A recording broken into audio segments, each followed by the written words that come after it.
कर लें। बिस्मिल्लाह। अच्छा जी, हम लोगों ने कल ख़त्म किया था बिल प्रोमिसरी नोट पे। सो आज स्टार्ट करते हैं बिल ऑफ एक्सचेंज से। ज़रा बिल ऑफ एक्सचेंज की कहानी समझाने से पहले मैं बस बिल्कुल एक छोटी सी आसान सी बात बताऊं कि आप लोग कुछ पैसे करते थे कि घर की अगर बात करूं तो आप लोग सेटलमेंट करते हो घर में। किस तरह? फॉर एग्जांपल मैं कहूं मैंने एक भाई से पैसे लेने हैं और किसी बहन को पैसे देने हैं, ठीक है? तो मैं यूजुअली क्या कहता हूँ, उसको दे दे। ऐसा है कि नहीं है? मैं अपने भाई को बोलता हूँ तूने जो मेरा 1000 देना है बहन को दे दे। ऐसा होता है, बहन भाइयों में एक सेटलमेंट हो रही होती है फाइनेंशियल ट्रांजेक्शन वाली। तो अगर अज्यूम करो मैंने किसी भाई से पैसे लेने हैं, सपोज फहद से पैसे लेने हैं 1000 रुपया, और मैंने बहन के पैसे देने हैं 1000 रुपया, अज्यूम कीजिए सेम है, तो मैं कहूँगा बजाय मुझे देने के बहन को दे दे। अब जरा इस रिलेशन में जरा गौर करो, मैंने पैसे फहद से लेने हैं, फहद मेरा क्या हुआ? देनदार, डेटर। ऐसा ही है, डेटर हुआ मेरा। और मैंने बहन के पैसे देने हैं, इनफैक्ट वो क्या हुई? क्रेडिटर। मेरी लायबिलिटी है कि मैंने उसको पे करना है। सो बिल ऑफ, अब एक तरीका ये है कि अगर मैं कुछ इस तरह का सिनेरियो करता कि मैं कहता अच्छा फहद के साथ जो ट्रांजैक्शन, अब जब बिल ऑफ एक्सचेंज पे आ जाते हैं, बिल ऑफ एक्सचेंज का कॉन्सेप्ट पे आ जाते हैं और पार्टीज ये वाली चूज कर लेते हैं। सपोज बिलावल और शेख रशीद के दरमियान एक कॉन्ट्रैक्ट चल रहा था, ऐसा ही है ना? और बिलावल ने गुड्स बेची, शेख रशीद ने पेमेंट करनी थी। अगर आप गौर करो तो बिलावल जो है वो क्रेडिटर है और शेख रशीद क्या है? डेटर। इसने पैसे देने थे। और अज्यूम कीजिए बिलावल ने एक और कॉन्ट्रैक्ट किया गुड्स का रिस्पेक्टेड हरीम शाह के साथ। अज्यूम कीजिए, भाई मैंने वैसी पुरानी एग्जांपल बनी हुई जी, उन दिनों में काफ़ी चर्चा था तो मैंने एग्जांपल बना दी। अच्छा, हरीम शाह के साथ एक कॉन्ट्रैक्ट किया हुआ है, उसने गुड्स हरीम शाह ने भेजी हुई हैं और बिलावल ने उसकी पेमेंट करनी है, अज्यूम कीजिए, ठीक है? अब जरा रिलेशंस देखो, ये ड्यूअल रिलेशंस हैं। किस तरह?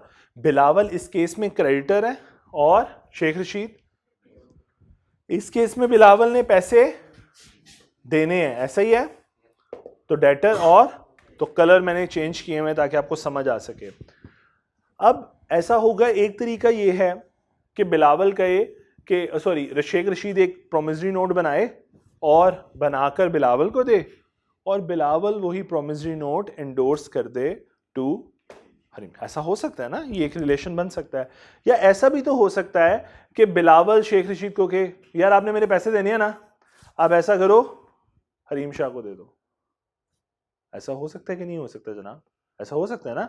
ये देखो, बिलावल कहे डैड शेख रशीद को कि जो तूने मेरा 50,000 देना है, तू मुझे देने की बजाय मैंने उसके देने हैं, तो उसको दे दे। बहन भाइयों में सेटलमेंट, ठीक है? मैंने रिस्पेक्ट वो रिलेशन खूब साफ पाकीज़ा रिलेशन बना दिए हैं, बहन भाइयों में जो सेटलमेंट हो रही है। मेरी बात समझ आ रही है? So in fact this for instrument जो हम इस पर्पस के लिए इस्तेमाल करने वाले हैं वो बिल ऑफ एक्सचेंज है। उसमें क्या होगा, पहले एक अच्छा मैं साथ साथ ना एक छोटा सा डिफरेंस यहां पे समझाता जाता हूं about the promissory note and bill of exchange. देखो, बिल प्रोमिसरी नोट के अंदर एक डेटर प्रॉमिस टू पे करता था, ऐसा ही है ना जनाब? प्रॉमिस टू पे करता था ना कि मैं वादा करता हूं आई promise to pay to you. और जो हमने कल बनाई थी एग्जांपल कि शेख रशीद कहता था I promise to pay to Bilawal और his order a sum of ₹50,000, यही बनाया था ना? सो आज बिल ऑफ एक्सचेंज के अंदर क्या कर रहा है क्रेडिटर? क्या करने वाला है बिलावल? इंस्ट्रक्शन देने वाला है। सो यहां पे क्या करने वाला है क्रेडिटर? इंस्ट्रक्शन देगा किसको? डेटर को, टू पे। इंस्ट्रक्शन टू पे, या इंस्ट्रक्शन कह लूं या ऑर्डर टू पे। एक क्रेडिटर अपने डेटर को इंस्ट्रक्शन देगा कि जो तूने मेरे 50 देने हैं तू हरीम शाह को दे दे। यहां तक बात समझ आई? क्लैरिटी आ रही है? अच्छा, इसका मतलब है यहां पे इंस्ट्रूमेंट बनाने वाला डेटर था और यहां पे इंस्ट्रूमेंट कौन बना रहा है? क्रेडिटर बना रहा है, क्रिएटर ऑफ द इंस्ट्रूमेंट। ये बात समझ आ गई जी? अच्छा, दूसरी बात, अब ये इंस्ट्रूमेंट बनाकर वो किसको हैंड ओवर करेगा? वहां पे मेकर इंस्ट्रूमेंट बनाता था और किसको हैंड ओवर कर देता था? पेई को। यहां पे बिलावल इंस्ट्रूमेंट बना रहा है, क्रेडिटर इंस्ट्रूमेंट क्रिएट कर रहा है, किसको हैंड ओवर करेगा? शेख नहीं, वो हरीम शाह को हैंड ओवर करेगा कि ये रुक्का ले जाओ और शेख रशीद के पास जाओ और उसे कहना ये पेमेंट कर दे, वो तुम्हें पेमेंट कर देगा। मैंने इस रुक्के में, इस लव लेटर में इंस्ट्रक्शन लिख दी है। मेरी बात समझ आ रही है? सो एक क्रेडिटर इंस्ट्रूमेंट बनाकर हरीम शाह को हैंडओवर करेगा और हरीम शाह जाएगी इंस्ट्रूमेंट लेकर शेख रशीद के पास कि आपके लिए इंस्ट्रक्शन मौजूद हैं कि आपने जो पेमेंट बिलावल को करनी थी आप मुझे कर दें। क्या बात समझ आई? इसका मतलब है बिलावल क्या बन गया? बिलावल क्या बन गया? अब जरा देखो, मैंने ये जो बात समझाई इसको मैं जरा ड्रॉ करता हूं पहले। जरा ये देखो, बिलावल ने बनाया इंस्ट्रूमेंट और लिखा 3 months after date, please pay to respected Miss Harim or her order a sum of rupees 50,000। ठीक है, और उसने ये इंस्ट्रूमेंट बनाकर किसको हैंडओवर कर दिया? हरीम शाह को। हरीम शाह ये इंस्ट्रूमेंट किसके पास लेके जाएगी? शेख रशीद के पास। यहां तक बात समझ आ रही है? अब जरा थोड़ा सा डिफरेंस के साथ, मैंने आपको प्रोमिसरी नोट में मेकर की डेफिनेशन बताई थी, क्या होती है? The one who is making the instrument and liable to pay under the instrument. वहां पे बनाने वाला इंस्ट्रूमेंट भी वही था, पेमेंट भी उसी ने करनी थी, बट यहां पे इंस्ट्रूमेंट बना कौन रहा है? बिलावल। और पेमेंट कौन करेगा? शेख रशीद। और पेमेंट किसको की जाएगी? इसका मतलब 3 पार्टीज होगी। वहां पे क्या थी? 2 पार्टीज। पार्टीज जो थी वो 2 थी, एक मेकर था और दूसरे का नाम पेई था। जबकि यहां पे कितनी पार्टीज हो गई? 3 पार्टीज हो गई। पहले का नाम है drawer. The one who is creating the instrument is called drawer, the person who is making the instrument. Number 2, the one who is liable under the instrument is called drawee, and the person who is entitled to receive the payment is called payee. देखो ये फर्क आया कि हमारे promissory note में maker और payment दोनों, sorry maker बनाने वाला और जिसने पेमेंट करनी थी सेम थे। यहां पे बनाने वाला और है, पेमेंट करने वाला और है। क्या बात समझ आया? क्या बात समझ आई जी? सो ये क्लियर हो गया? तो प्रोमिसरी, अब पहला डिफरेंस मैंने समझा दी, बल्कि 2 डिफरेंस हो गए। पहला डिफरेंस मैंने समझाया कि प्रोमिसरी नोट कौन बनाता है? डेटर, जबकि बिल ऑफ एक्सचेंज कौन बनाता है? क्रेडिटर। अच्छा, जो प्रोमिसरी नोट था वो एक प्रॉमिस था, जबकि बिल ऑफ एक्सचेंज क्या है? एक order.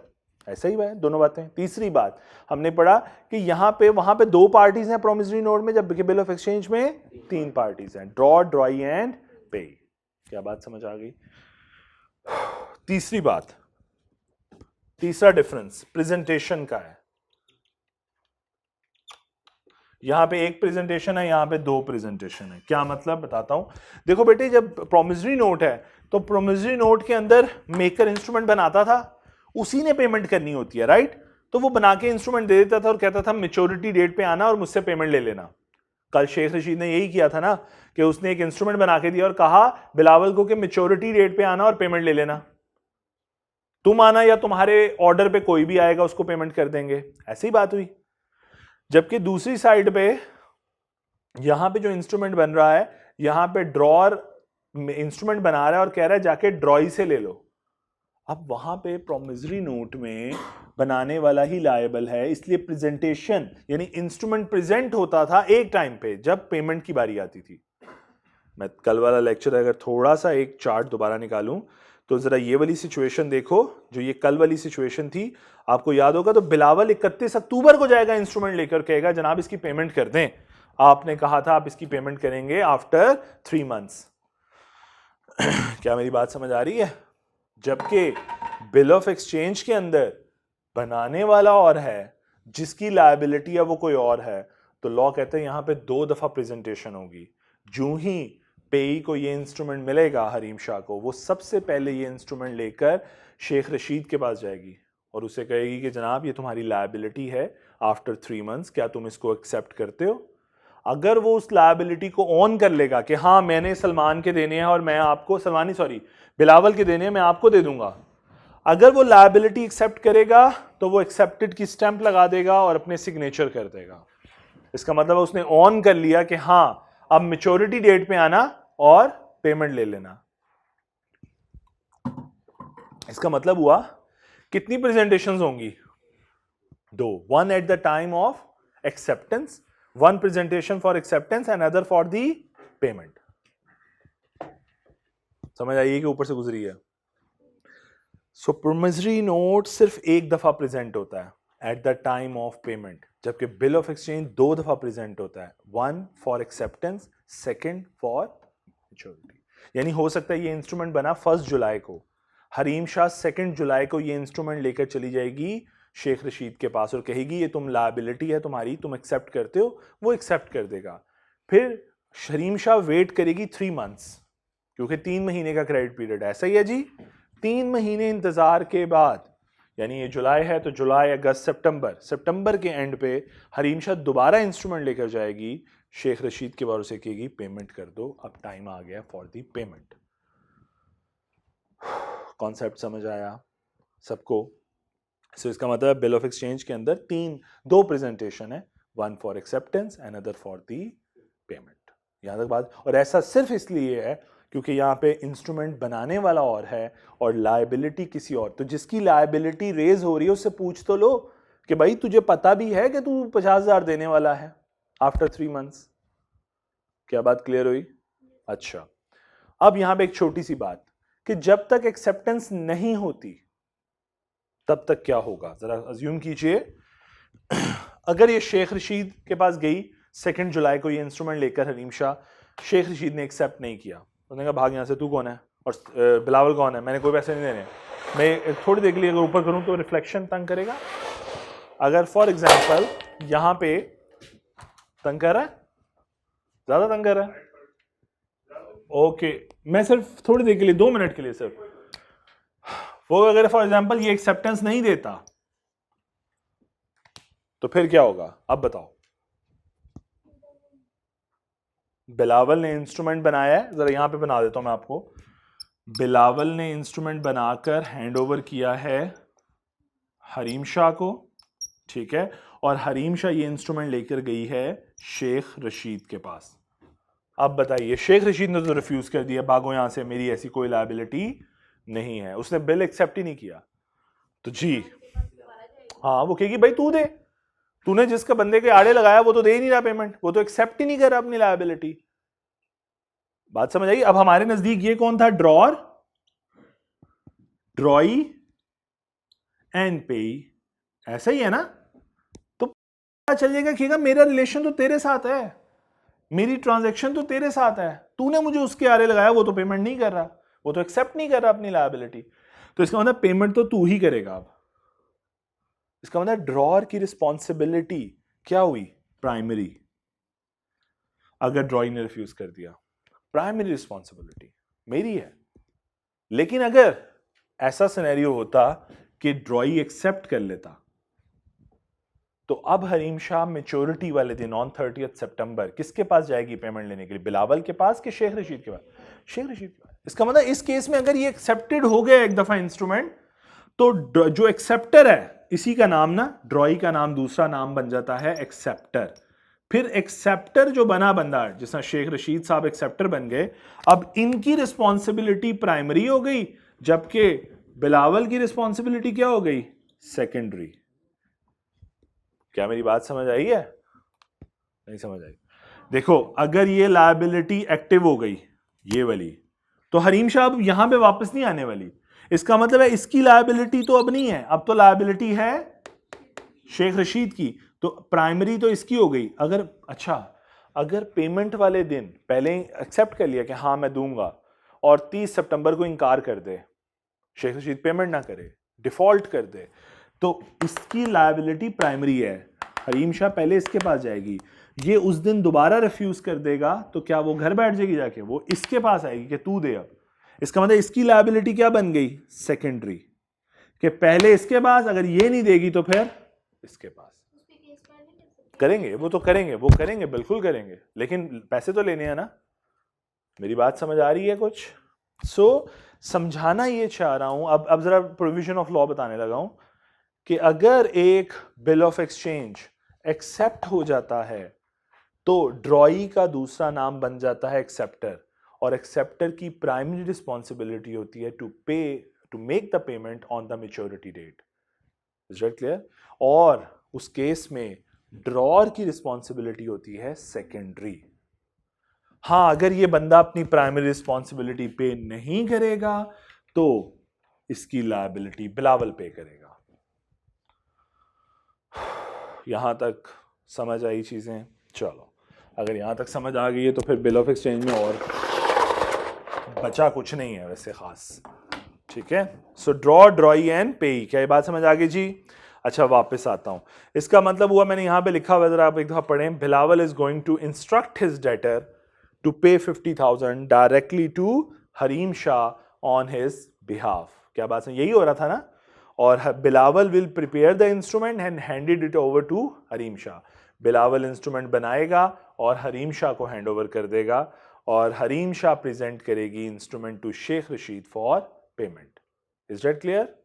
Second, person preparing the instrument drawer कहलाता है, liable to pay under the instrument drawee है, और person entitled to receive the payment under the instrument is payee. यहां तक अगर बातें समझ आ गई हैं तो मैं क्या अगली बात करूं?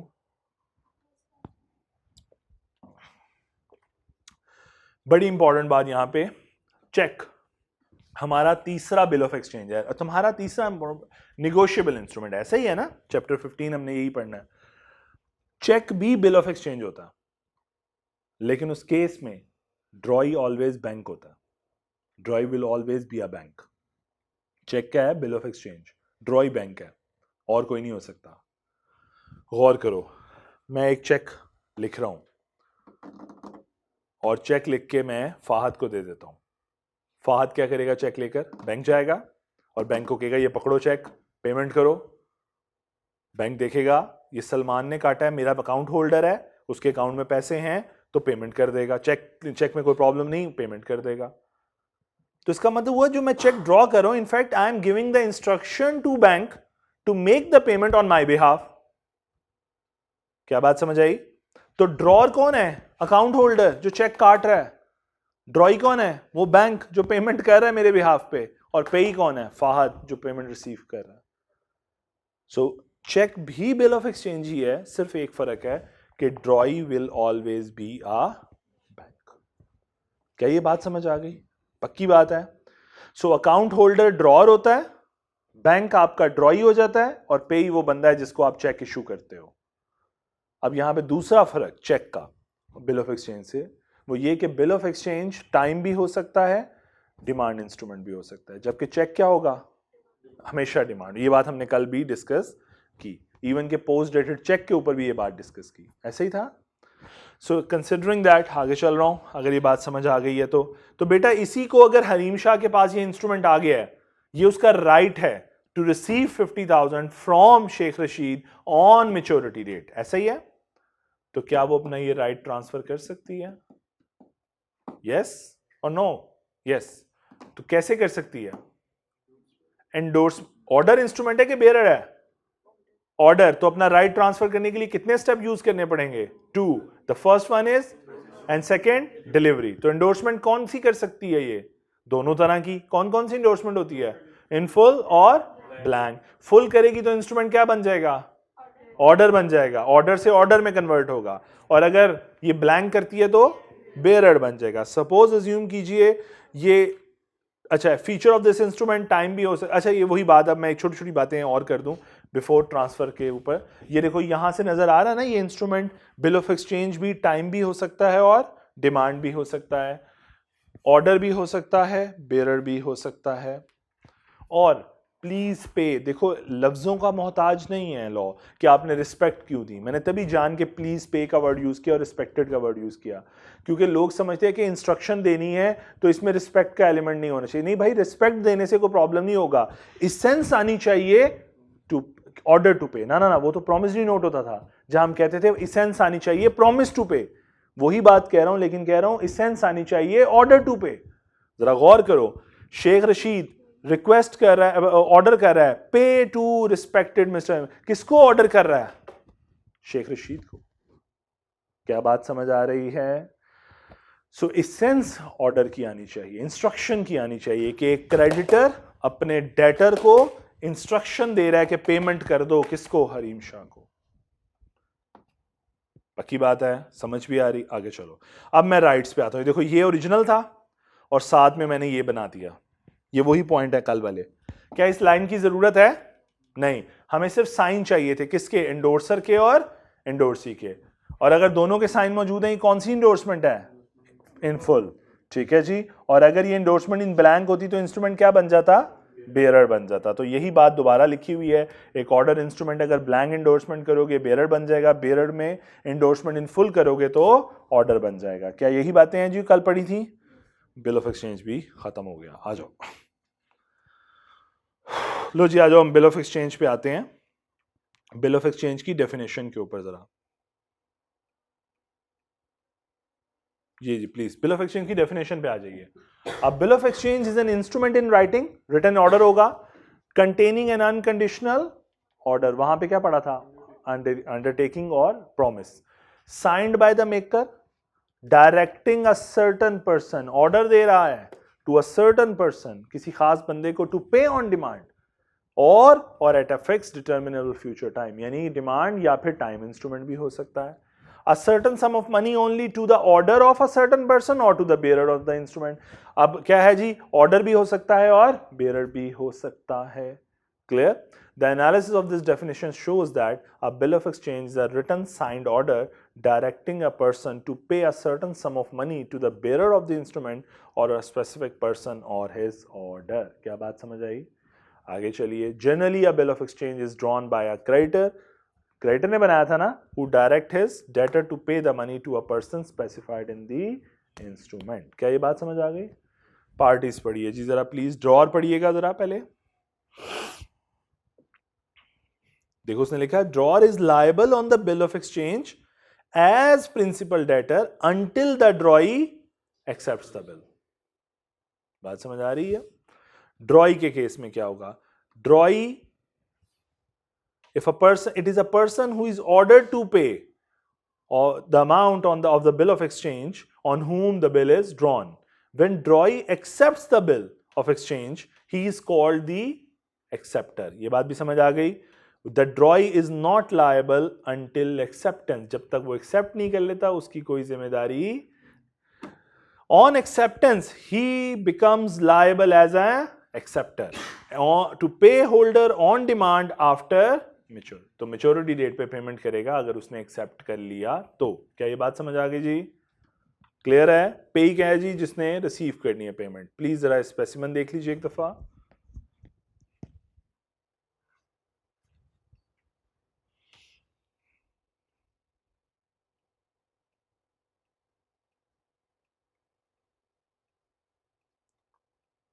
जी क्लियर? स्पेसिमेन लो जी, अगर स्पेसिमेन क्लियर है तो जरा अब हमें बिल ऑफ एक्सचेंज भी समझ आ गया थोड़ा सा। अब जरा मैंने ये चैप्टर जंप करके पढ़ाना है, मैंने पहले भी बोला था, क्योंकि इसमें बहुत से टॉपिक्स हैं जो मुझे समझ आती है कि वो पहले डिस्कस होने चाहिए। अच्छा जी, सो अब जरा मैं यहाँ पे एक आसान सी लाइन पढ़ता हूँ और वो जरा हम पढ़ते हैं कि हमने समझ आ रही है कि नहीं।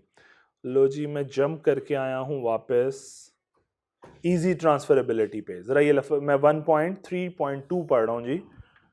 वो कहते हैं दे आर ट्रांसफरेबल, इंस्ट्रूमेंट की बात कर रहा है कि they are transferable from one person to another by mere delivery if instrument is payable to bearer.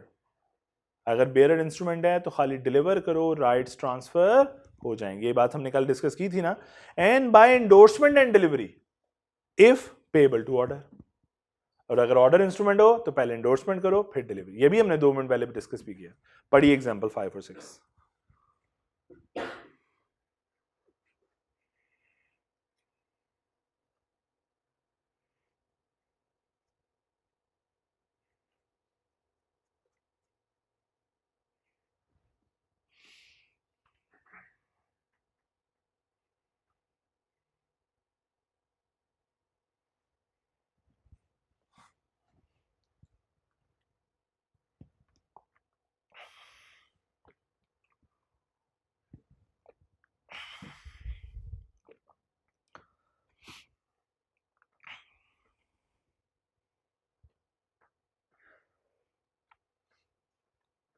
जी पढ़ ली एग्जांपल्स, समझ भी आ गई? चलो आगे। ओके, सो मैंने कहा था कि पहला सवाल ऐसे आता है कि फर्स्ट 2 तरह का सवाल इस पेपर में से केस स्टडी बनती है। पहला वो जिसमें वो कहता है कि मुझे इंस्ट्रूमेंट बना के दिखा दो, और दूसरा वो जिसमें वो कहता है कि मुझे कीड़े निकाल के दिखा दो। ऐसा ही है जी। तो जरा हम एक दफा एक पास पेपर करते हैं जरा, ताकि मैं चाह रहा हूं कि आपसे एक दफा इंस्ट्रूमेंट बनवाऊं थोड़ा सा, एक छोटा सा। जस्ट अ मिनट, हम जरा एंड पे आ जाते हैं, सवाल करते हैं जरा जी। ये एक सवाल है एक, प्लीज क्वेश्चन नंबर 7 जरा पढ़िए और मुझे सिर्फ डेट पूछनी है, शुरू की आपसे सिर्फ डेट पूछूंगा, बाकी मुझे पता आप बना ही लोगे। जरा पढ़ो जरा प्लीज, मुझे ये बता देना कौन सा इंस्ट्रूमेंट बनाना है, और प्लीज ये भी बताना कि बनाओगे कैसे। शुरू का कुछ थोड़ा सा स्केच लिख लेना, मुझे बता देना कि कैसे बनाओगे। 2016 में आया हुआ जी ये कि ड्राफ्ट करते हैं। 2016 का पास पेपर है, spring, question number 5 part B था।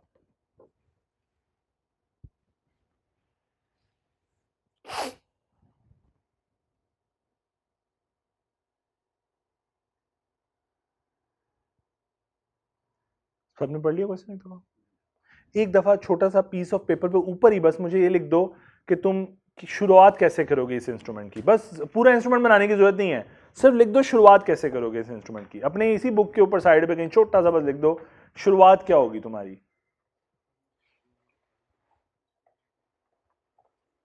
चलो लिख लो ताकि तुम बाद में डिनाई ना कर सको। शुरुआत मुझे बतानी है बस, क्या होगी, कैसे बनाओगे इंस्ट्रूमेंट, क्या बनाया तुमने। जल्दी करो जरा, मैं थोड़ी जगह बनाऊं यहाँ पे।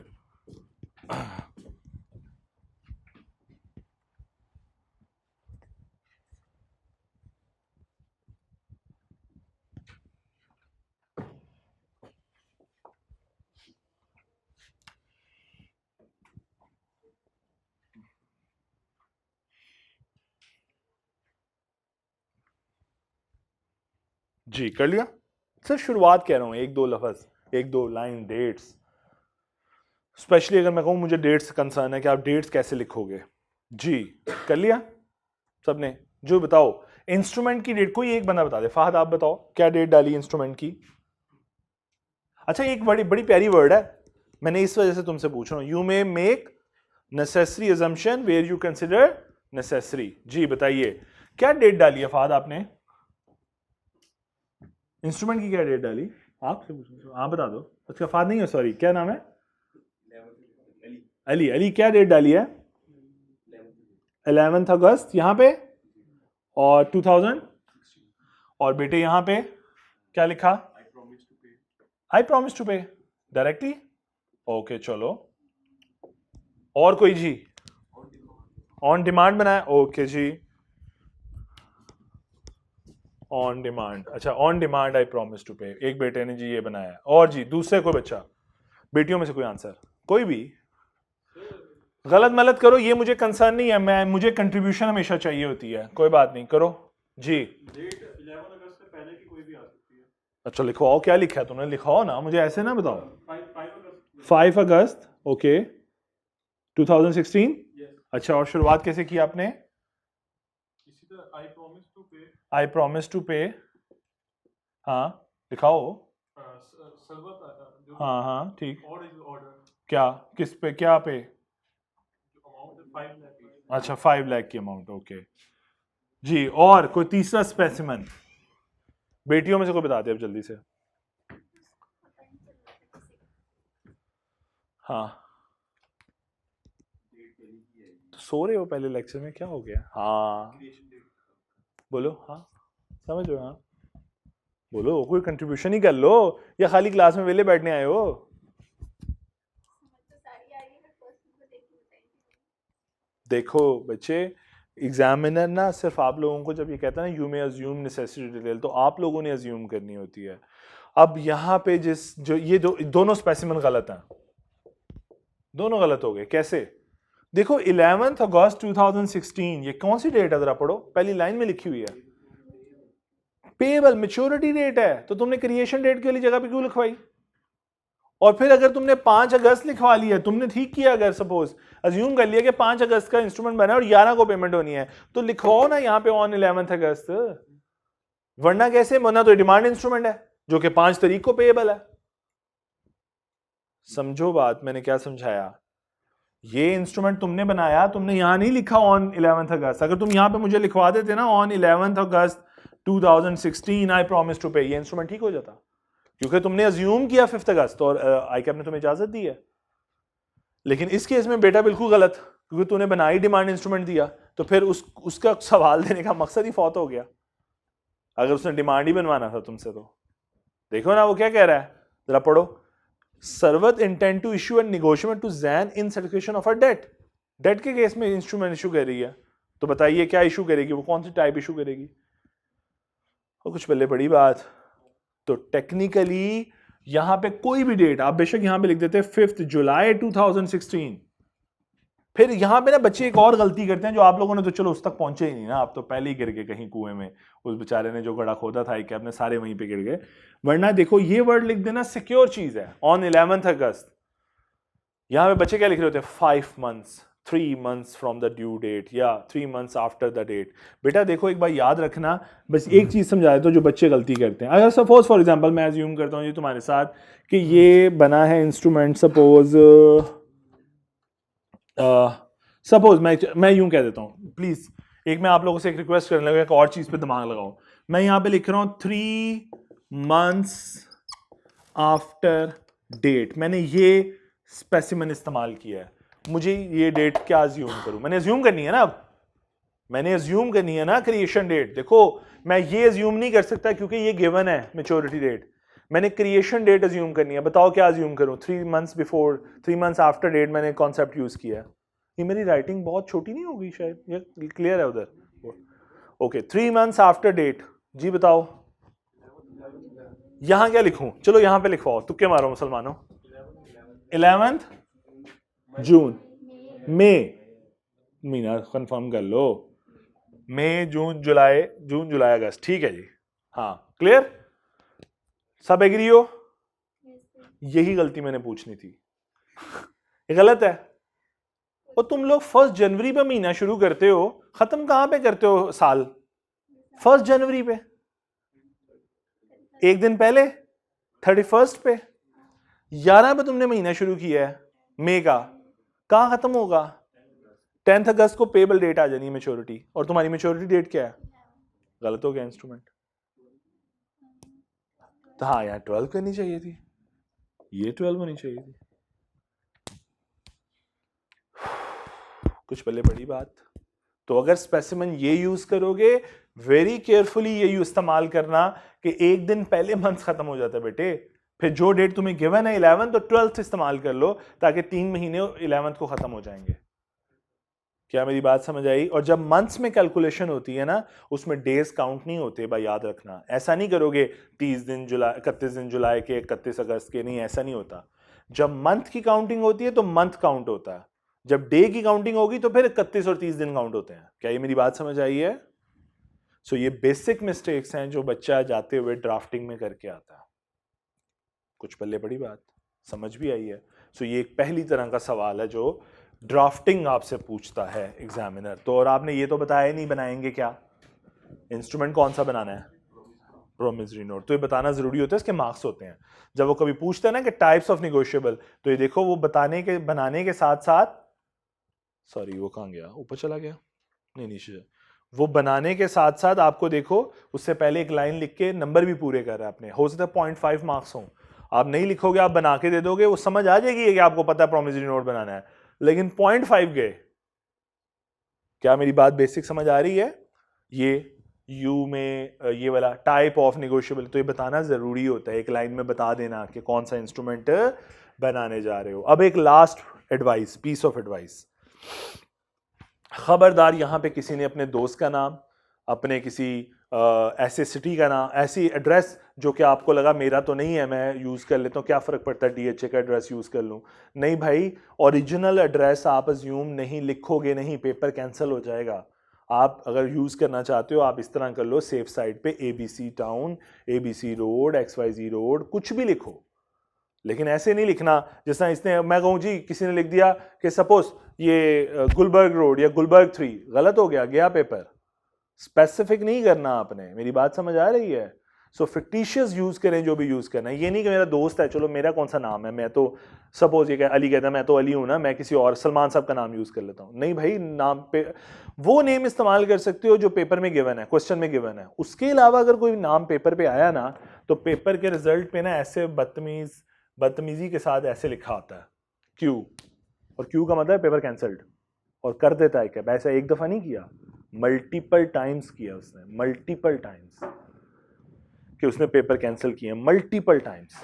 ठीक है, हमारे ज़माने में, जब मैं चूंकि बहुत पुराना इंसान हूं, तो हमारे ज़माने में बिजनेस कम्युनिकेशन का एक पेपर होता था, और उसमें ना उस टाइम पे चूंकि थ्योरेटिकल पेपर था तो ड्राफ्टिंग करवाई जाती थी, जो अब आप आजकल अपने पीआरसी में करते हो ना। कौन सा पेपर है, बीडब्ल्यूसीएस? बीडब्ल्यूसीएस में जो करते हो, ये काम हमसे मॉड्यूल्स में करवाया जाता था बिजनेस कम्युनिकेशन में, लेटर राइटिंग, ड्राफ्टिंग और इस तरह की चीज़ें ना। तो वहां पे एग्जामिनर बड़ा जालिम था, कई दफा कहते थे यू में अज्यूम नेसेसरी, बच्चे जज्बाती हो गए ना, दोस्तों के नाम, एड्रेस, ऐसी चीजें लिखते थे, और यकीन करो इतने वो कैंसिलेशन लगते थे ना पेपरों के ऊपर कि एग्जामिनर को जहां पे उसको गुस्सा चढ़ा ना कि भाई ये नेम तूने क्यों यूज किया, पेपर कैंसिल। तो इतना लीथल है आई कैप इस मामले में, बख्शेगा नहीं। तो इसलिए फिक्टिशियस एड्रेस, नेम भी फिक्टिशियस अगर आपको नेम नहीं बताया तो, ऐसा नहीं है कि अपने दोस्त का नाम। क्लियर? ये 2-3 छोटी छोटी एडवाइसेस थी जो मैंने आपको करनी थी। क्लियर हो गया? अब कोई पेपर कैंसिल करवा ले तो इसमें मेरा कोई कसूर नहीं होगा। ऑन डिमांड लिख दो, उसमें जो गिवन होगी डेट ऑन डिमांड लिख दो। अगर वो आपसे डिमांड बनवा रहा है, यूजुअली वो आपसे टाइम बनवाएगा, वो बात ही ऐसे स्टार्ट करेगा कि वो आपको लगेगा मैं क्रेडिट पीरियड ले रहा हूं इस बंदे से, तो क्रेडिट पीरियड तो फिर टाइम इंस्ट्रूमेंट में ही मिलता है, डिमांड में तो नहीं मिलता। ठीक है जी। और फिर एक और बात देखो, मैंने अगर तुम्हें आज पेमेंट करनी है, अज्यूम करो जरा एक बेटे की बात से, मैंने अगर आज इसको पेमेंट करनी है और मैं ऐसे कहूँ ये लो इंस्ट्रूमेंट पकड़ो, जाओ घूम के आओ बाजार का चक्कर लगा के दोबारा आके मुझसे पेमेंट ले लेना, इंस्ट्रूमेंट खेलते हैं। इसका तो यही मकसद समझ आया ना कि मैं अगर कैश ही पे करना है, मैं तुम्हें कैश का चेक दूं और कहूँ चलो वापस आओ और मुझसे दोबारा आके कैश का चेक प्रेजेंट करना और मैं तुम्हें कैश दे दूंगा, मुझे अच्छा लगेगा कि मैंने इंस्ट्रूमेंट रिसीव किया है, तो बेवकूफ़ी है ना। बात समझ आ रही है? तो प्रैक्टिकल नहीं रहता उस तरह में। यहाँ तक बात समझ आई जी? चलो ज़रा फिर एक ज़रा पास पेपर की ज़रा झलकी मार आते हैं कि हमारे पास पास पेपर में अगर उस तरह का एक सवाल है जो मैं आप लोगों से डिस्कस करना चाहता हूँ। ठीक है जी, मुझे 1 मिनट दीजिए, मैं बस कंफर्म कर लूँ कि वो वाला निगोशिएबल का सवाल कहाँ। हाँ जी बिल्कुल, लो जी, हमारा तुक्का एग्जैक्ट लग गया। Question number 3 please. मुझे बताना है सारा कुछ कि इसमें क्या क्या पूछा है और आप क्या जवाब देंगे। ये मैं पास पेपर इसलिए कर रहा हूँ ताकि आप थोड़े थोड़े फ्रेश हो जाए। वो सब्जियों को तड़का वो लगाते हैं ना, पानी छोड़, वो क्या कहते हैं उसे, तरौंका शरौंका, कि बच्चे ज़रा फ्रेश, तो मैं ज़रा फ्रेश कह रहा हूँ आप लोगों को ना, पास पेपर करा करा के, तो फ्रेश हो लो थोड़ा सा, फिर अगली बात पढ़ेंगे। बड़ा मज़े का सवाल है, बड़ा प्यारा सेटअप किया, अजम्पशन तक का ख्याल रखा। अजम्पशन क्या थी? मेच्योरिटी की अजम्पशन, याद है? इंडोर्समेंट में एक एग्जाम्पशन होती है ना मेच्योरिटी की, कि भाई मेच्योरिटी डेट सेम हो तभी फायदा होगा ना। नहीं याद है? चलो मैं भी हाँ हाँ कही जा, सोए हुए आधे दिमाग।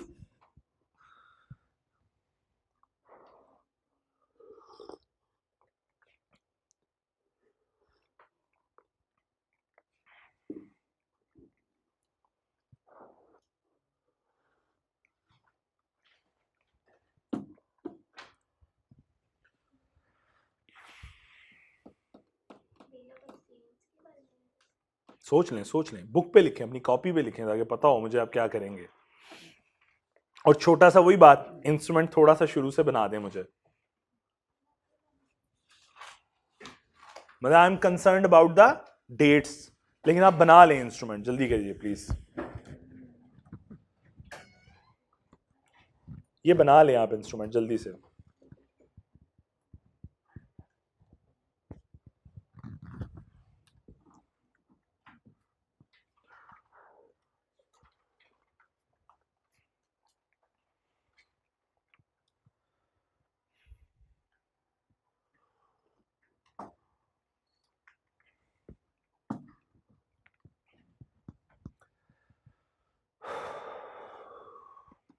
एक दो मिनट लो, इसको बना लो, फिर मैं बना देता हूँ।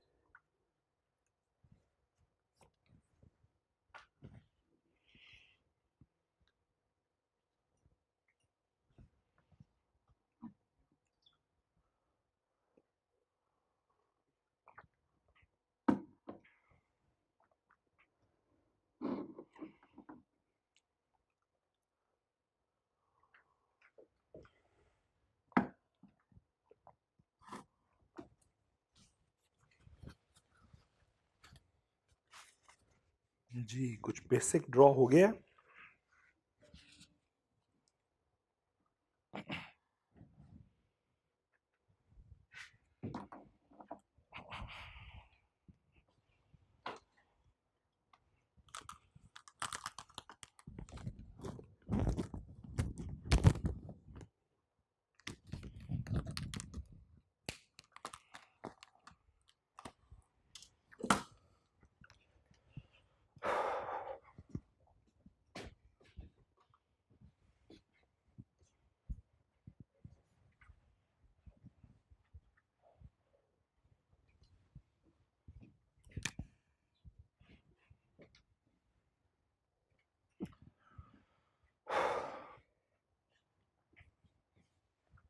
जी कर लें।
जी एक दफ़ा हो गया।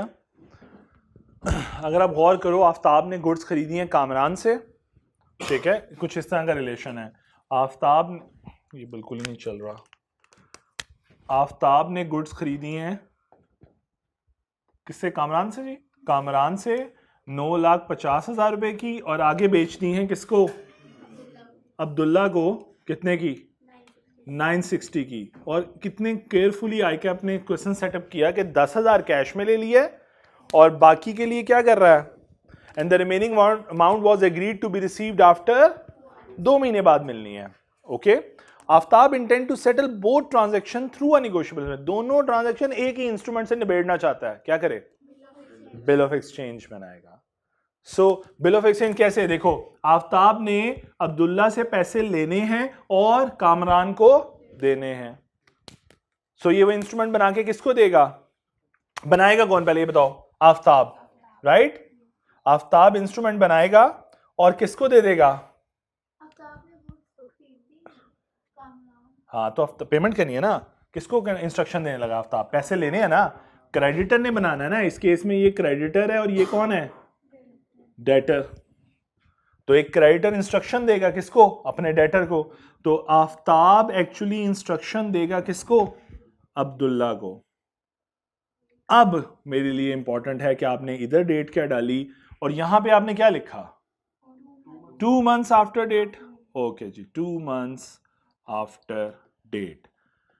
पे या please pay to mister Kamran और ऑर्डर, ठीक है, अ सम ऑफ ₹950,000।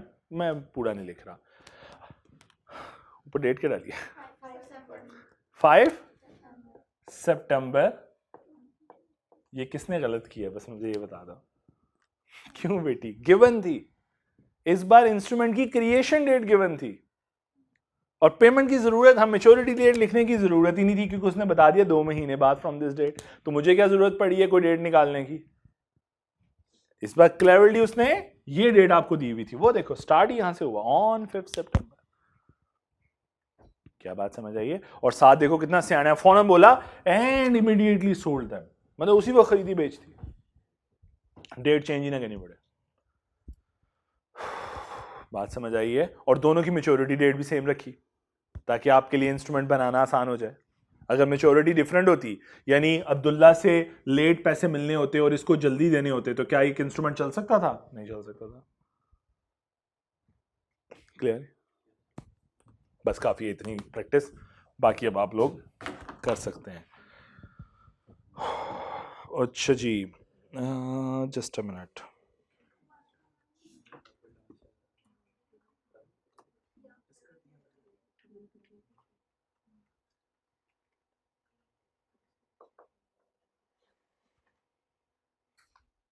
जी ठीक हो गया।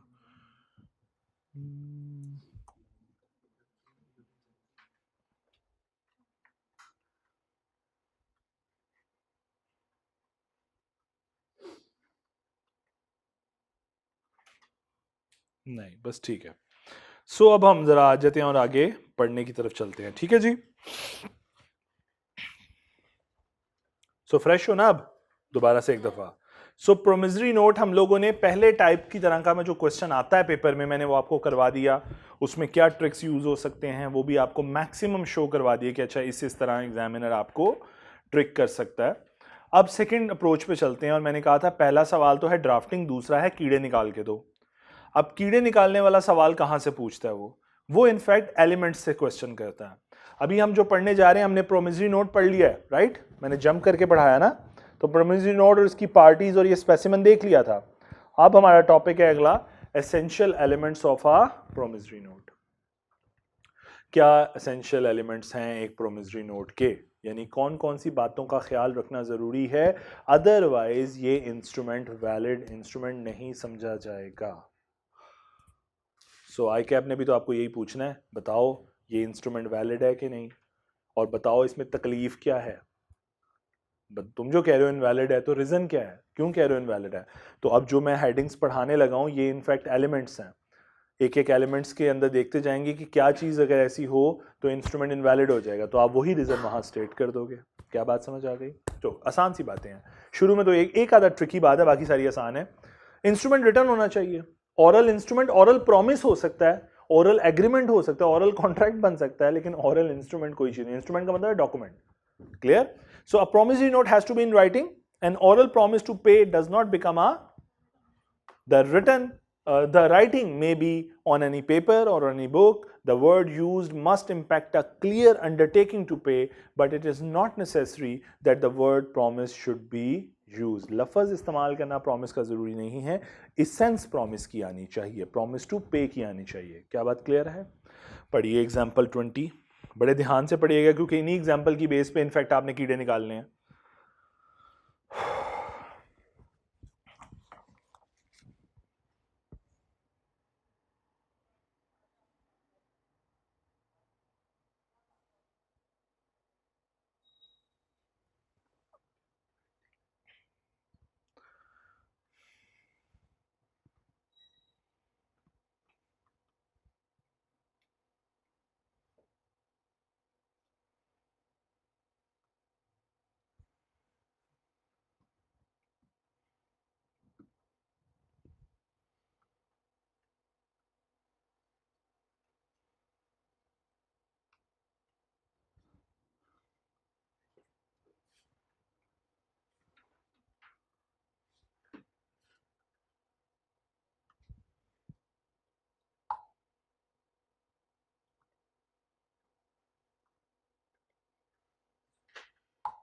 G done. Example ABC. Okay. Promise to pay. There must be a promise or clear undertaking to pay. A mere acknowledgement of indebtedness is not a promissory note. खाली इस बात का अहद कर लेना कि हाँ मैं देनदार हूं, लेकिन देने का वादा ना करना। प्रॉमिस टू पे होना चाहिए। खाली प्रॉमिस कर लेना या इस बात की अंडरटेक करना, हलफ देना हाँ हाँ मैंने पैसे देने हैं, देने कब है ये नहीं पता, तो वो प्रॉमिसरी नोट नहीं है। Although it is valid as an agreement and may be sued upon as such, उस बात पे एग्रीमेंट तो है oral, लेकिन उसके ऊपर केस फाइल किया जा सकता है, लेकिन इंस्ट्रूमेंट वैलिड नहीं होगा। पढ़िए जरा एग्जांपल 21 के अंदर ABCD।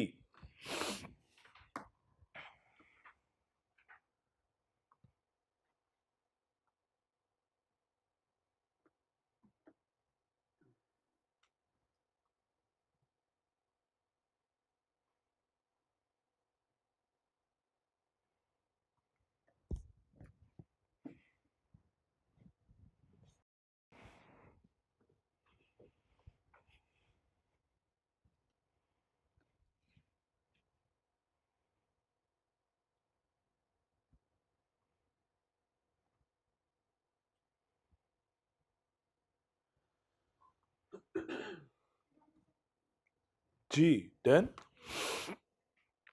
सबको क्लियर है ABCD? ओके नेक्स्ट जी, definite and unconditional. The promise must not depend upon the happening of some uncertain event. किसी अनसर्टन इवेंट पे बेस नहीं कर सकता, हाँ सर्टन पे कर सकता है, जिस तरह मैंने 14 अगस्त बताया था कि 10 days आफ्टर 14 अगस्त, याद है बातें। और फिर एक और बात, डेथ भी एक सर्टन इवेंट है, ऑल्दो इजराइल सब कब आएंगे और कब ले जाएंगे, किसी को जल्दी किसी को लेट, लेकिन लेके जरूर जाएंगे, ऐसा ही है ना। सो डेथ सर्टन इवेंट है, ऑल्दो उसकी टाइमिंग जो है वो सर्टन नहीं है, बट ये जरूर है कि डेथ होनी ही होनी है। The promise must not depend upon the happening of some uncertain event means contingency or the fulfillment of the condition. If an instrument contains an a conditional promise to pay, it is not a just a minute. It is not a valid promissory note and will not become valid and negotiable even after the happening of that condition. देखो, अगर मैं ये कहता हूँ I promise to pay 50,000 after the goods arrived at the port, Karachi port, अब ये uncertain event है, पता नहीं पहुंचेगा नहीं पहुंचेगा, लॉ कहता है पहुंच भी जाए तब भी मेरी नजर में ये इंस्ट्रूमेंट क्या है, इनवैलिड इंस्ट्रूमेंट है। इवन कि वो इवेंट हैपन हो भी जाए तब भी लॉ कहेगा अनसर्टन से जोड़ा है, इनवैलिड। क्या बात समझ आई? हाँ, सर्टन से जोड़ा है, डेथ से आई प्रॉमिस टू पे 10,000 after the death of someone, ये वैलिड है, ऑल्दो वो बंदा 10 साल निकाल दे, ठीक है, ऑल्दो वो बंदा 10 साल निकाल ले, और ठीक है। सो कई दफा इनहेरिटेंस में ऐसा होता है, डॉक्टर कहते हैं इसके पास 6 महीने भी नहीं है, सारे खानदान खुश होता है कि लो जी प्रॉपर्टी आने वाली है, वो बंदा 2 साल और निकाल जाता है, तो वो जो अजियत से उनके 1.5 साल गुजरते हैं ना अगले, ठीक है। इसलिए दौलत आखिर में होना बहुत मुश्किल बात, बड़ी गलत बात है। 22 में पढ़ी थी एग्जाम्पल 22। सबसे पहले अपने, मैंने इतने हार्श चीजें देखी हैं कई दफा, अपने जमे हुए ना तुम्हारे, सबसे पहले बैंक पहुंच जाते हैं कि अकाउंट फ्रीज कर दो, कोई और ना निकाल ले, मेरे लाल कोई और भाई ना निकाल ले, कोई और बहन ना निकाल ले पैसे, ऐसे लोग हैं। हार्श रियलिटीज, तुमने जमा कर करके रखा होना, साहब तुमने दे रहे हो ना, लिटर ब्रेड तुम्हारी हो रही होगी, ठीक है, और एंजॉय तुम्हारे बच्चे कर रहे होंगे। सो उतना कमाओ, हलाल कमाओ, जितना भी कमाओ हलाल कमाओ। हाँ, कुछ लोग होते हैं जिनके नसीब में रब ने बहुत, मतलब ये मुझे मानना गलत है, ये मेरा कहना भी शायद, मेरी एक छोटी सी ओपिनियन यहाँ पे देता हूँ आप लोगों की एडवाइस के लिए भी, साथ एक अच्छी चीज़ याद आई है। देखो, अपने बच्चों को ये बताना कि मैं कि हम ये नहीं अफोर्ड कर सकते बिकॉज हमारे पास हराम के पैसे नहीं है। मैंने अक्सर देखा है पेरेंट्स ना ये स्टेटमेंट देते हैं अपने बच्चों को, आप उस स्टेज पे नहीं हो ना अभी, वरना पेरेंट्स मोस्टली अपने बच्चों को ये स्टेटमेंट बड़े आराम से, ब्लंट किस्म की स्टेटमेंट, हमारे पास हराम के नहीं, उनके पास हराम के होंगे। भाई देखो, जो अच्छे से रेस्टोरेंट में बैठ के खा रहा है, अच्छी सी जगह, अच्छा पहन रहा है, अच्छा खा रहा है, ज़रूरी नहीं कि वो हराम का कमा रहा है। कुछ लोगों के नसीब में हलाल में भी बहुत वसत होती है। सो ये जो कमेंट हम पास कर देते हैं ना, अपने बच्चे की साइकोलॉजी ख़राब कर देते हैं कि वो सोचने बैठ जाता है कि हाँ ये जो सामने वाला अमीर है ना, हमारा रिश्तेदार, ये ज़रूर हराम ही कमाता होगा। ये बड़ा गलत गुमान है, मुझे लगता है ये गुमान शायद उस लेवल पे चला जाता होगा जो गुनाह के ज़मरे में भी जाता हो, शायद मैं इतना नहीं हूँ उस तरफ, लेकिन मैं समझाया एक बात कि ये गलत टीचिंग है जो हम अपने बच्चों को देते हैं, ज़रूरी नहीं। तो हलाल में भी ज़्यादा हो सकता है आप में से कोई बहुत बड़ा बिलियनियर बन जाए, सो ऐसा पॉसिबल है, लेकिन वो हलाल होना चाहिए, एफर्ट हलाल होनी चाहिए। मैं आप में नेक्स्ट इलॉन मस्क, ठीक है। देखो जी, लाइफ जब पे करने पे आती है तो ये मैटर नहीं करता, आप सारे जो इतने महान आपको पैसे वाले लोग मिलेंगे इतने अक्लमंद नहीं होते, बिजनेसमैन अक्लमंद नहीं होता, रिस्क टेकर होता है, और रब ने नसीब में रखा होता, सीधी सी बात है। वो बस वो चूंकि आपको उसकी दौलत नजर आती है और उस पर वैसे इंप्रेस हो जाते हो, तो आप उसकी हर बात को समझते हो कि हाँ इससे अच्छी बात तो किसी ने की नहीं कभी, ठीक है। हालांकि वही बात कोई गली का बंदा कर देगा ना, कहेगा क्या बकवास, चल बड्डा आया तू, ठीक। तो हमें असर भी उसकी बात का होता है जिसकी जेब में तगड़ा पैसा होता है। तो अजीब लोग हैं हम, ह्यूमन बींग्स हैं, अजीब लोग नहीं है, ह्यूमन बींग्स हैं। हम इन्फ्लुएंस्ड होते हैं इस फाइनेंशियल हेल्थ से। पढ़ो जी, पढ़ो पढ़ो पढ़ो।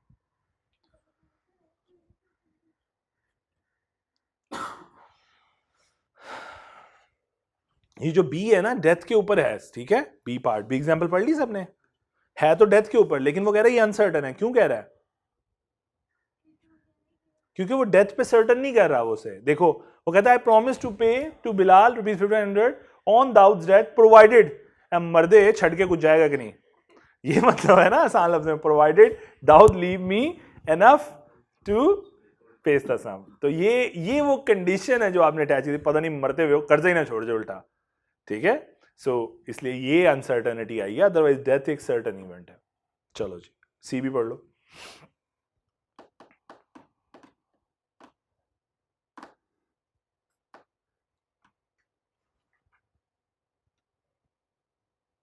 जी कॉन्सेप्ट क्लियर, सी के भी सब क्लियर हो, आगे चल सकता हूं। अभी मैंने कहा कि कंडीशनल नहीं होना चाहिए, लेकिन कुछ बातों की एक्सेप्शन देने लगा लॉ कि मैं इनको कंडीशन नहीं मानता, ये इंस्ट्रूमेंट पे हो भी तो कंडीशन ही है। जिस तरह फॉर एग्जांपल एक पर्टिकुलर प्लेस का मेंशन हो जाना इंस्ट्रूमेंट पे कि I promise to pay to से Ali a sum of 50,000 at my head office located at Gulberg. ये दिखने में आपको ऐसा फील आएगी शायद कंडीशन, नहीं ना कंडीशन नहीं है, मेरी पेमेंट्स ही वहां से एग्जीक्यूट होती हैं, तो फिर पेमेंट्स तो आप वहीं से लेंगे ना फिर। सो मेरा मतलब कहना यह है कि promise to pay is not conditional if the amount is made payable at a particular place. मैंने प्लेस मेंशन कर दिया, या एक पर्टिकुलर टाइम मेंशन कर दिया, भाई मेरी पेमेंट का टेन्योर है, मैं 11 से 3 बजे तक पेमेंट करता हूं, आपने उस दौरान आना है, तो मैं कह सकता हूं कि बिटवीन 11 to 3। तो ये लिखना भी इंस्ट्रूमेंट की इनवैलिड, इंस्ट्रूमेंट को इनवैलिड, यानी इन तीन चीजों की इजाजत है, मैं ये कहना चाह रहा हूं। or on the happening of a certain event which must happen although the timing of its happening may be uncertain। Death की बात कर रहा है, बात समझ आ गई। पढ़िए example 23 sorry.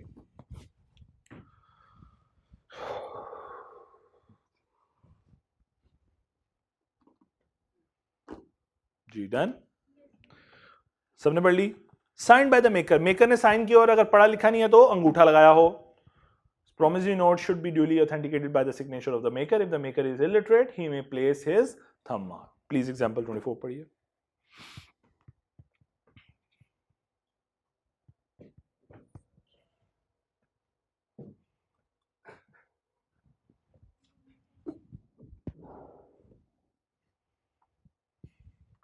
Ji clear? Certain parties. The instrument point out with certainty as to who is the maker and who is payee। बड़ा क्लियर होना चाहिए मेकर कौन है, पेई कौन है। हम प्रोमिसरी नोट पढ़ रहे हैं, प्लीज बिल ऑफ एक्सचेंज से बाहर आ जाइएगा। मैंने पढ़ाया बिल ऑफ एक्सचेंज है, लेकिन पढ़ प्रोमिसरी नोट के एलिमेंट्स रहे हैं। So who is picker, who is पेई, where the maker and payee cannot be identified with certainty, जहां पे ये क्लैरिटी ना आए कि मेकर कौन है, पेई कौन है, तो लॉ कहता है the instrument even if it contains an unconditional promise to pay is not a promissory note. बेशक सब कुछ बाकी ठीक हो, तब भी इंस्ट्रूमेंट वैलिड इंस्ट्रूमेंट नहीं है। Where the person identified can reasonably be ascertained. अब ये वर्ड का मतलब ये है कि अगर थोड़ा सा तरद्दुद करके ये पता चल जाए कि पेई कौन है, मेकर कौन है, तो इंस्ट्रूमेंट वैलिड होगा। जैसा फॉर एग्जांपल मैं कह दूं I promise to pay to Amjad Bhatti or his order, या फिर यूं कर दूं I promise to pay to principal of Crescent College a sum of ₹50,000। तो क्या आप थोड़ा सा रिजनेबल स्टेप्स लेके ये आइडेंटिफाई कर सकते हो ना कि who is the principal of Crescent college. मेरी बात समझ आ रही है? सो ये उस कॉन्टेक्स्ट में लिखा गया है। कहता है अगर असर्टेन कर सकते हो, डिटर्मिन कर सकते हो, he is a certain person although he may be misnamed, उनके स्पेल मिस्टेक्स अगर हों या नेम थोड़ा मिसस्टेट हो जाए, और डेजिग्नेटेड बाय डिस्क्रिप्शन ओनली, या फिर आपने उनका डेजिग्नेशन डिस्क्राइब कर दिया, तो दोनों इंस्ट्रूमेंट, दोनों केसेस वैलिड केसेस हैं, उनसे इंस्ट्रूमेंट की वैलिडिटी पे कोई क्वेश्चन मार्क क्रिएट नहीं होगा। पढ़िए example 25।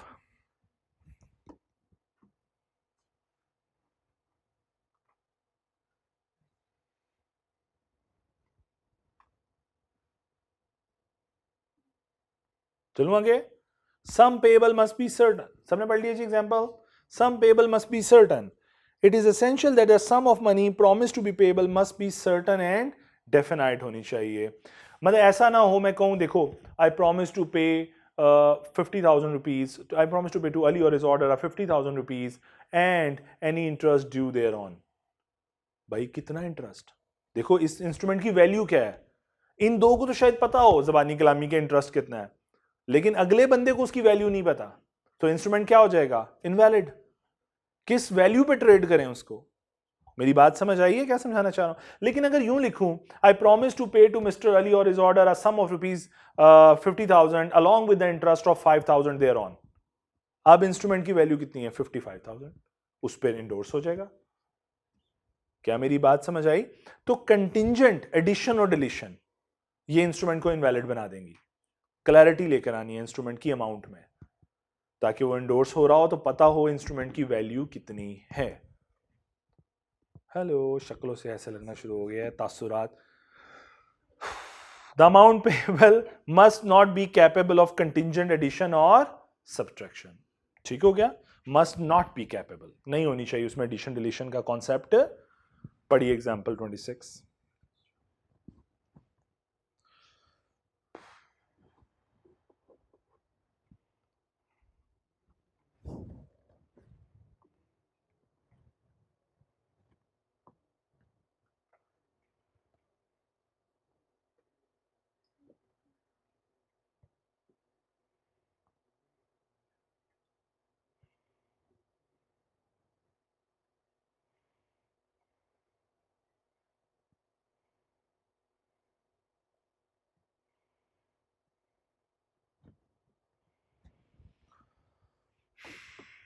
Ji clear? A B दोनों क्लियर हैं? अब इस एक्सेप्शन को पढ़ाने से पहले मैं एक बस लास्ट लाइन पढ़ा के फिर एक्सेप्शन पढ़ाऊंगा, जरा समझानी आसान हो जाएगी। कहता है promise to pay a certain amount of foreign currency और to deliver a certain quantity of goods is not a promissory note. कि भाई ऐसा नहीं हो सकता मैं ये कहूं I promise to pay to Ali a sum of rupees, Ali और his order a sum of USD 50,000। ये नहीं हो सकता। आपने पाक रुपी का इंस्ट्रूमेंट बनाना है। या यूं बनाओ कि अगर मैं यूं कहूं I promise to pay to mister Ali और ऑर्डर सम ऑफ रुपीज या इक्वलेंट पाक rupee of $50,000 translated at the rate of से 300, तो अब क्लियर है कि 50,000 इंटू 300 वो अमाउंट है इस इंस्ट्रूमेंट की वैल्यूड है। यानी लीगल टेंडर वो कहना चाह रहा है कि वो पाक रुपी होने चाहिए। डॉलर एक्सचेंज के लिए या डॉलर देने के लिए वादा नहीं कर सकते प्रॉमिसरी नोट में, वो वैलिड नहीं होगा। फिर इसी तरह गुड्स देने का वादा नहीं हो सकता। लाइक मैं कहूँ आई promise to pay to Ali 500 share of से ABC लिमिटेड, नहीं कर सकता। शेयर्स गुड्स हैं, प्रॉपर्टी नहीं ट्रांसफर कर सकता। प्रॉमिसरी नोट सिर्फ वैल्यूड लीगल टेंडर के लिए बनेगा और वो पाक रुपी हैं। क्लियर? जरा पढ़ो। अ promise to pay a certain sum of a certain amount of foreign currency या फिर or to deliver a certain quantity of goods is not a promissory note. वो वैलिड नहीं है। वो एग्रीमेंट तो हो सकता है, वो ओरल एग्रीमेंट तो हो सकता है, उसकी वैल्यू तो हो सकती है, बट इंस्ट्रूमेंट गलत है। क्या ये बात समझ आ गई? अब मैं ऊपर वाली बात पढ़ाऊंगा क्योंकि मुझे एक्चुअली वहां पे एक्सप्लेन करनी थी ये बात।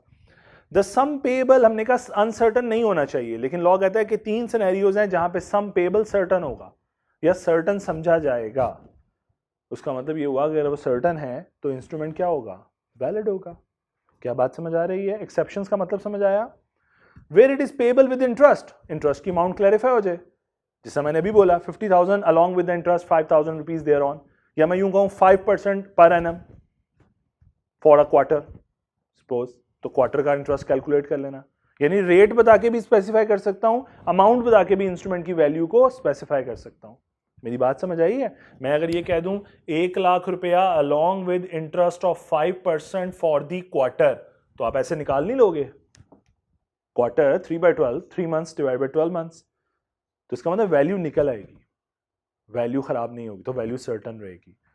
दूसरी बात, और when it is payable at an indicated or current rate of exchange, अभी मैंने जितना बोला $50,000 एट द रेट ऑफ 300, ये क्या है?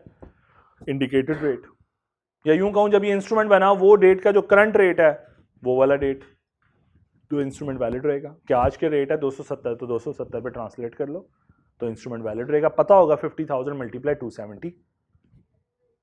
हेलो। और तीसरी बात कि ये हमेशा लोन की जहां भी बात आती है ना वहां पे ये बात लिखी होती है वैसे कि when it is payable in instalment, जब अमाउंट पेबल इन इंस्टॉलमेंट है with a provision that on default being made in the payment the balance unpaid shall become due.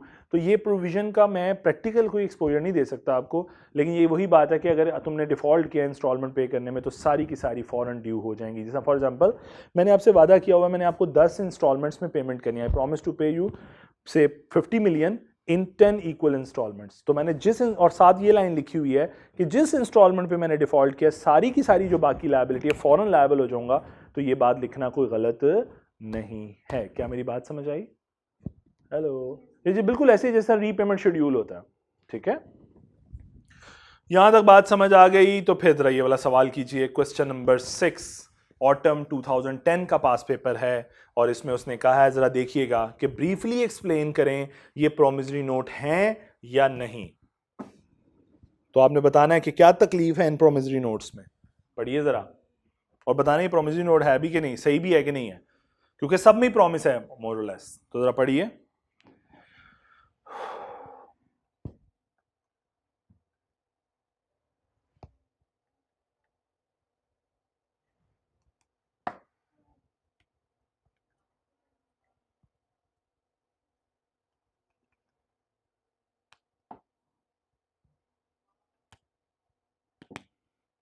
जी पढ़ लें आराम से पढ़ें, एक एक का रीजन भी ढूंढिएगा कि किन रीजंस की बिना पर ये इनवैलिड है।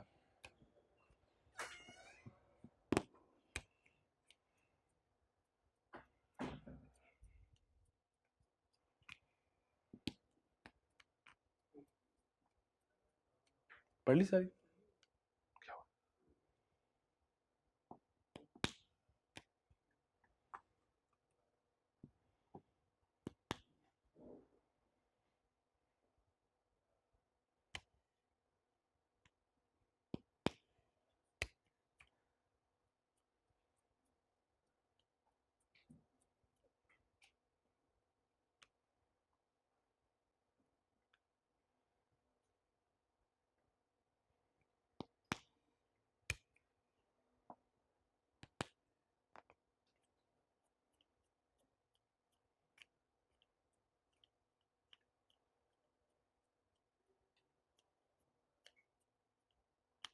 समझ भी आ गई?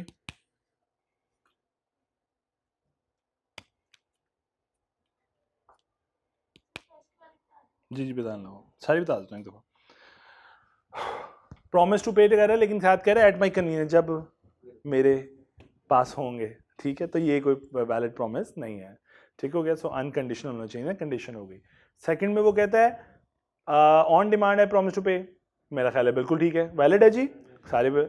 तीसरा देखिए उसमें क्या तकलीफ है, शेयर्स गुड्स नहीं हो सकती। तीसरे फोर्थ देखिए इंटरेस्ट रेट नहीं बताया किस अमाउंट पे, वरना बाकी क्वार्टरली समझ आ रहा था हमें। अगली बात, आई promise to pay to you और योर सक्सेसर, कौन सक्सेसर्स ऑन डिमांड, ठीक है, कौन से सक्सेसर। ओके आगे चलिए, एंड देन आता है प्रॉमिस टू पे रफ़ी और ऑर्डर इतना 7 days आफ्टर, जी ये वैलिड है, सर्टन इवेंट के साथ कनेक्टेड है। और लास्ट में आई एम लायबल टू पे, प्रॉमिस नहीं। क्लियर हो गया जी? अच्छा, अगर आपको ये सारी बातें समझ आ गई हैं तो बिल ऑफ एक्सचेंज के भी एलिमेंट्स हैं सेम, राइटिंग में होना चाहिए, ओरल नहीं हो सकता। एग्जाम्पल पढ़ लीजिए जल्दी से जरा एक दफा, ये सारी सेम है, सेम, बस एक दो चीजें डिफरेंट है, दो चीजें डिफरेंट है, वो मैं दो पढ़ाने लगा हूं, बाकी सारी सेम है, एलिमेंट सेम है। क्लियर? एग्जाम्पल वहां पे था प्रॉमिस टू पे, यहां पे क्या है, ऑर्डर टू पे।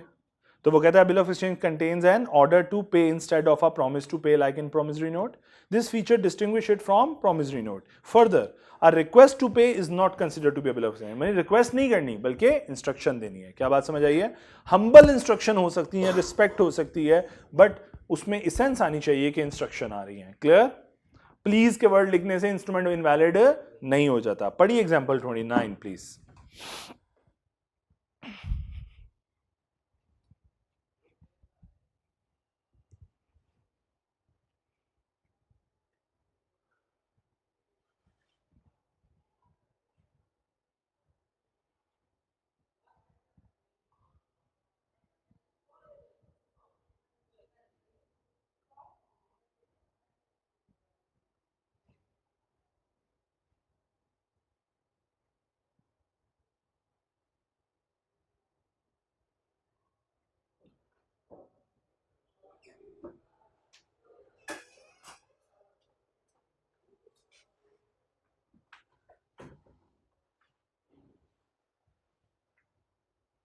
जी पढ़ ली सबने एग्जांपल्स? कोई प्रॉब्लम 29 में? सब क्लियर है? Valid invalid? चलो बेहतरीन हो गया। डेफिनाइट एंड अनकंडीशनल, ये वही पॉइंट्स हैं जो आप पढ़ के आए हो मेरे साथ ऊपर। Signed by the drawer and ड्रॉई, वहां पे हमने पढ़ा था पे मेकर एंड पे, तो यहाँ पे the instrument must be signed by the maker, drawer and subsequently by the ड्रॉई। पढ़ लीजिए एग्जाम्पल 31 जरा।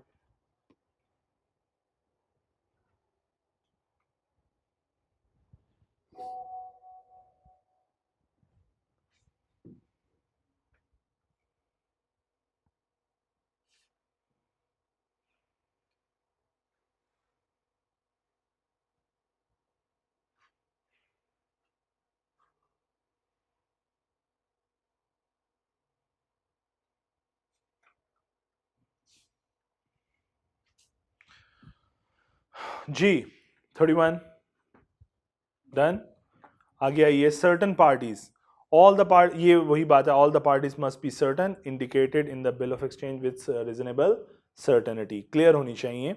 और वही वाली बात नीचे लिखी हुई है कि डेजिग्नेशन से अगर आप असर्टेन कर सकते हो, तो ये सारी वही बातें हैं। दोबारा सम पेबल मस्ट बी सर्टन, वही वाली बातें हैं, देखो जरा, कंडीशन, डिलीशन, एडिशन और डिलीशन, वही वाली बातें हैं सारी। इवन के नीचे एक्सेप्शन भी सेम है, जरा देखो, सेम है। Sum payable must be a legal tender, ये बात भी वही सेम है। तो यहाँ तक ये टॉपिक इस तरह 34 essential of a bill of exchange भी मुकम्मल हो गए। अब मैं एक छोटा सा आप लोगों के साथ ज़रा एक मजाक करना चाह रहा हूँ, जस्ट अ मिनट। ये देखिए जी, ये पेपर है स्प्रिंग ऑटम 2023, जो रीसेंट पेपर है, ये आपसे पिछला जो एग्ज़ाम आए हैं उसमें ये एक पेपर आया हुआ, सवाल आया हुआ 3 नंबर का। ज़रा सवाल पढ़िएगा प्लीज़। टाइप के ऊपर कमेंट करना है, बतानी है टाइप कौन है और वैलिडिटी बताइए। पहला पढ़िए, ये भी बताना है क्या है, यानी प्रॉमिसरी नोट है, बिल ऑफ एक्सचेंज है, क्या है, और साथ ये भी बताना है वैलिड है कि इनवैलिड। जी पहला बताइए।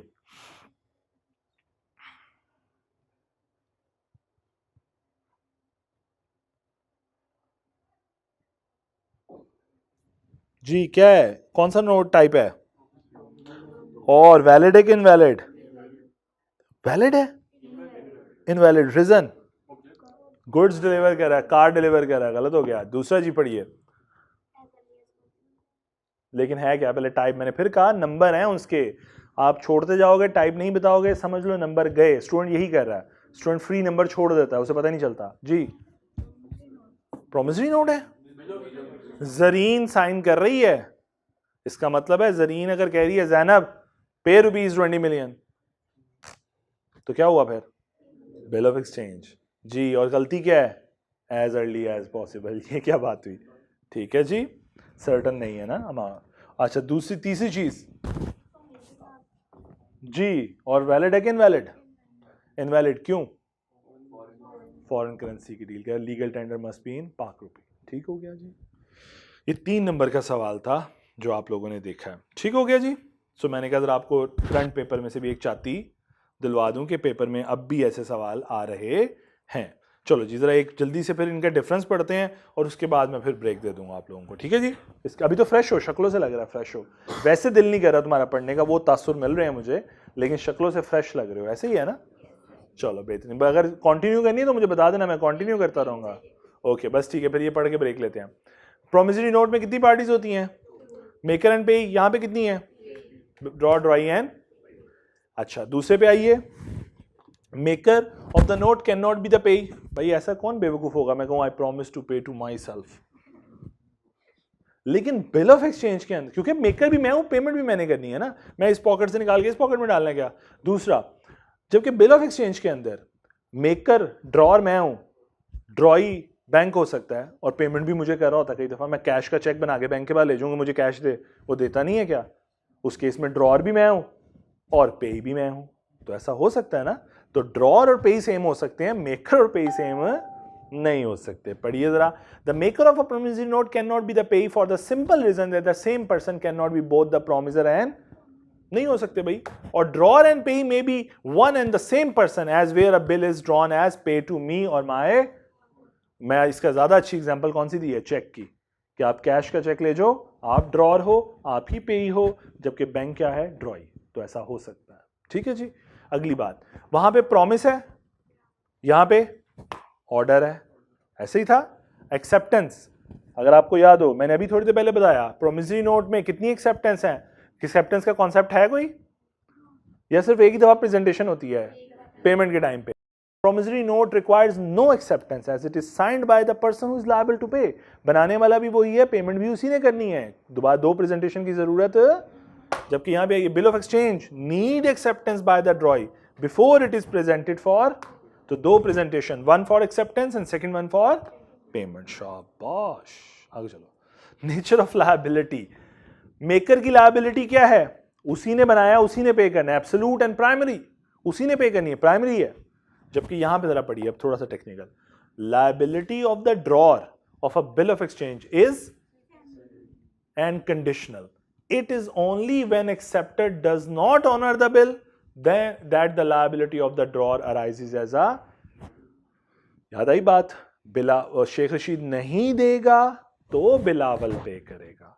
उसी प्राइमरी और सेकेंडरी समझाया था, समझ आ गया था? शुक्र है.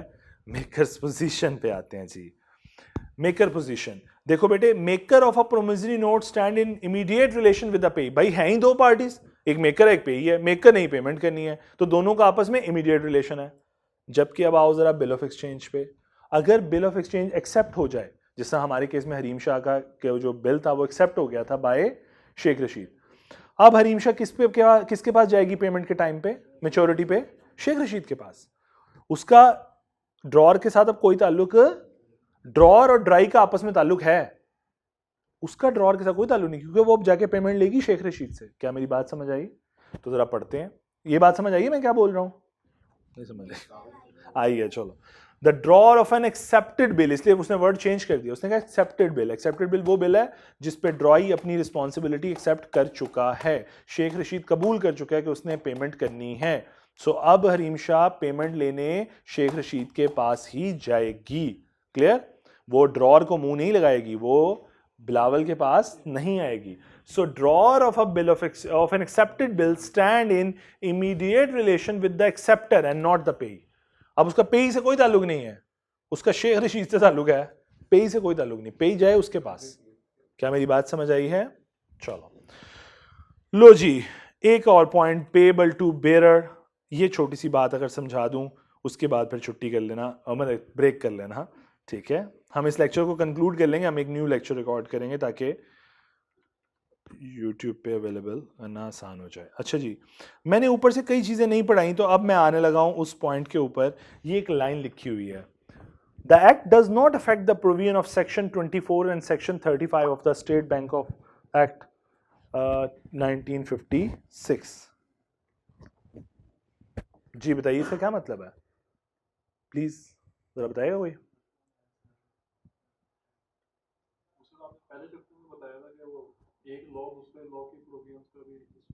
हाँ ट्रू, लेकिन इसमें क्या कहना चाह रहा है? अगर फॉर एग्जाम्पल, चलो मैं इस बात के ऊपर एक आसान सवाल पूछ लेता हूं.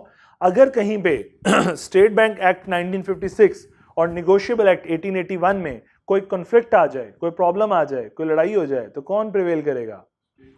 State bank will prevail.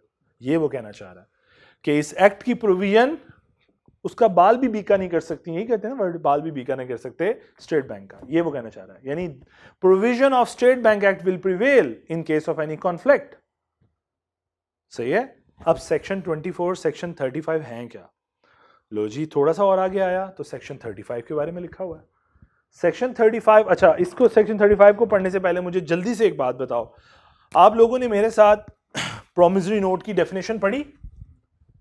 तो उसमें हमने ये कंक्लूड किया था ना, जरा देखिएगा कि प्रोमिसरी नोट जो है वो ऑर्डर भी हो सकता है, बेरर भी हो सकता है, ऐसे पढ़ा था, और टाइम भी हो सकता है और डिमांड भी हो सकता है. सेम बातें आपने जब मेरे साथ बिल ऑफ एक्सचेंज की आज डेफिनेशन पढ़ी है, तो सेम फीचर वहां पे भी है कि बिल ऑफ एक्सचेंज ऑर्डर भी हो सकता है और बेरर भी हो सकता है और टाइम भी हो सकता है और डिमांड भी.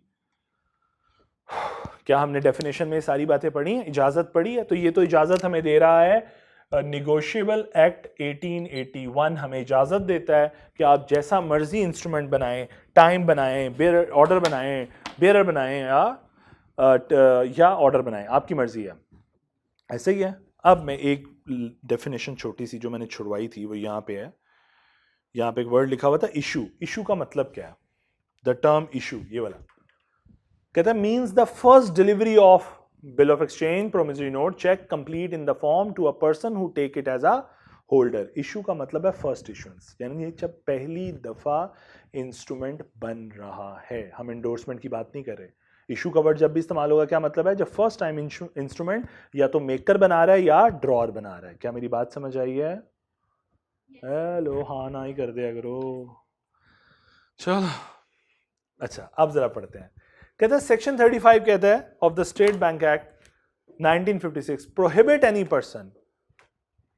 एनी पर्सन टू इशू, मना करता है हर बंदे को to issue a promissory note payable to bearer. भाई जब पहली दफा बनाने लगो ये बेरर नहीं बना सकते, ये कह रहा है section 35 of the State bank. जबकि निगोशिएबल एक्ट कहता है बनाओ, तो who will prevail? State bank. इसका मतलब अब हम निगोशिएबल इंस्ट्रूमेंट में जब प्रोमिसरी नोट बनाने जाएंगे, हम फर्स्ट टाइम जब बनाएंगे बेरर नहीं बना सकते। हाँ, जब पहली दफा बन गया ऑर्डर, तो क्या उसे एंडोर्समेंट इन ब्लैंक नहीं कर सकता? और एंडोर्समेंट इन ब्लैंक किया तो वो क्या बन जाएगा? बात समझ आ गई? सो फर्स्ट इश्यूएंस मना है टू इशू, फर्स्ट इश्यूएंस वो मना है। सेकंड थर्ड जो मर्जी करते रहो, फिर बेशक ऑर्डर को बेरर, बेरर को ऑर्डर कन्वर्ट करते रहो, लॉ को कोई तकलीफ नहीं है। क्या ये बात समझ आ गई सबको? दूसरा प्रॉब्लम, सेक्शन 35 कहता है खबरदार, बिल ऑफ एक्सचेंज आपने बना, prohibit any person to issue a bill of exchange payable to bearer on demand. खबरदार, बेरर, ये कॉम्बिनेशन इस्तेमाल किया फर्स्ट टाइम बनाते हुए। अब हमें निगोशिएबल एक्ट 1881 तो कहता है कि आप करें, जबकि जो स्टेट बैंक एक्ट है 35 सेक्शन वो कह रहे ना करो।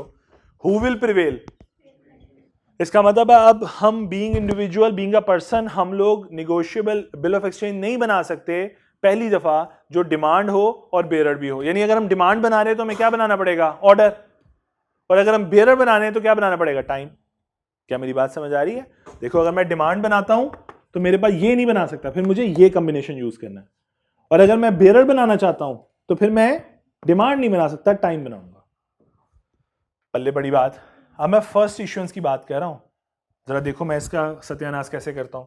सपोज ये मैंने बना लिया, सपोज मैंने ऑर्डर और टाइम बना लिया, क्योंकि मुझे स्टेट बैंक ने मना किया था, मैंने नहीं वो कॉम्बिनेशन यूज किया, मैंने ऑर्डर और टाइम बना लिया सपोज। अब क्या, मुझे एक बात बताओ, टाइम एक मेच्योरिटी डेट आएगी तो ये इंस्ट्रूमेंट किस में कन्वर्ट हो जाएगा? और ऑर्डर को अगर मैं एंडोर्समेंट इन ब्लैंक कर दूं तो किस में कन्वर्ट हो जाएगा? तो क्या जब आखिरी तारीख आएगी मेच्योरिटी, तो क्या ऐसा पॉसिबल है ना कि एंडोर्समेंट इन ब्लैंक की वजह से ये इंस्ट्रूमेंट बेरर हो और डिमांड भी हो? सो इश्यूएंस में मसला है, फर्स्ट इश्यूएंस में। एंडोर्समेंट में ये अपनी शक्ल बदल ले, लॉ को कोई तकलीफ नहीं है। क्या बात समझ आई है सबको? अगर ये बात सबको समझ आ गई है तो ये देखो, ये जो तुम अभी एक, ये जो अभी तुम डिफरेंस पढ़ रहे थे मेरे साथ,